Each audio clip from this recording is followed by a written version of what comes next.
Hello, welcome back to my channel. ഞാൻ എവിടെയാണെന്ന് മനസ്സിലായോ? മലയാളികൾക്ക് മറക്കാനാവാത്ത മണിച്ചിത്രത്താഴ് എന്ന സിനിമയുടെ ഷൂട്ടിംഗ് ലൊക്കേഷനിലാണ്. ഇങ്ങ് തക്കല പത്മനാഭപുരം പാലസിൽ. ശരിക്കും പറഞ്ഞാൽ 32 വർഷം മുമ്പാണ് ഞാൻ ആ സിനിമ കണ്ടത്.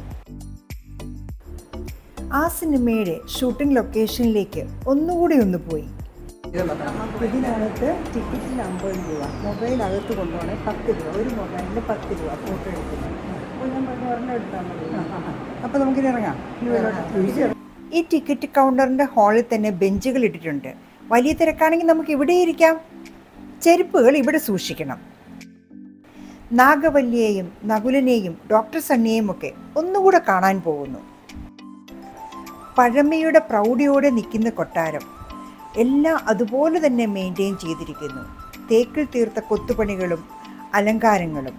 90 താമരകളാണ് ഈ മച്ചിലുള്ളത്.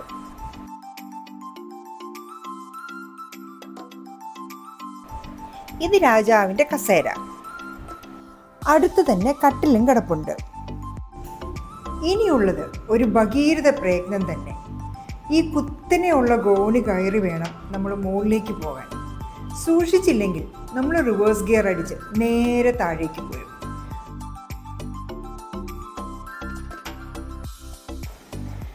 മുട്ടയുടെ വെള്ള, ചെമ്പരത്തിപ്പൂവിൻ്റെ ചാറ്, വരാൽ മീനിൻ്റെ വെളിയിലത്തെ വഴുവഴുപ്പ്, ഇതെല്ലാം ഉപയോഗിച്ചാണ് ഈ തറ പോളിഷ് ചെയ്തിരിക്കുന്നത് എന്നാണ് പറയപ്പെടുന്നത്.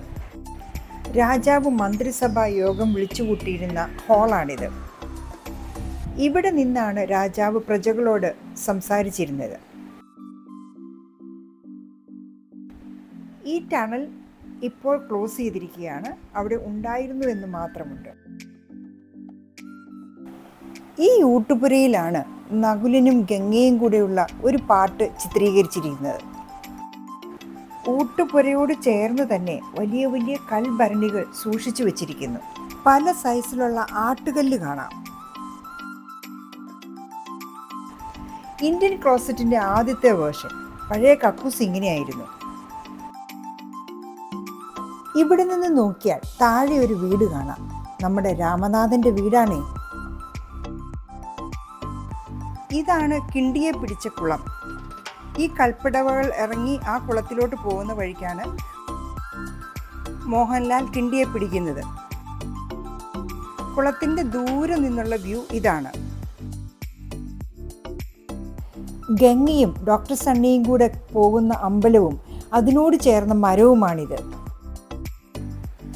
ഈ കൽത്തൂണുകൾക്കിടയിലൂടെ നമ്മൾ പോകുമ്പോൾ ചെല്ലുന്ന ആ ഡാൻസ് മണ്ഡപത്തിലേക്കാണ്. ഇവിടെയാണ് രാമനാഥനും നാഗവല്ലിയും കൂടെയുള്ള ആ ഒരു ഡാൻസ് പെർഫോമൻസ് നടന്നത്. ഇതാണ് നടുമുറ്റം. നിറയെ ചെടികൾ വെച്ച് അലങ്കരിച്ചിരിക്കുന്നു. ഈ പടിപ്പുര കടന്ന് വെളിയിലേക്ക് പോയി കഴിഞ്ഞാൽ നമ്മൾ കൊട്ടാരത്തിൻ്റെ വെളി പോർഷനിലേക്ക് ഇറങ്ങുകയാണ്. ലോങ് വേ ആണ്.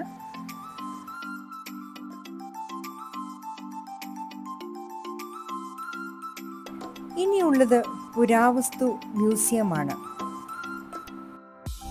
ഈ നീണ്ടു കിടക്കുന്ന തിണ്ണയുടെ അവസാനമാണ് മ്യൂസിയത്തിൻ്റെ ഡോറ്. ഇതിലടച്ചിട്ട് വെളിയിൽ ഹാങ് ചെയ്തിട്ടായിരുന്നു കുറ്റവാളികളെ ശിക്ഷിച്ചിരുന്നത്. ഈ ചുവരിലെ ഓരോ ചിത്രങ്ങൾക്കും പറയാൻ ഏറെ കഥകളുണ്ട്.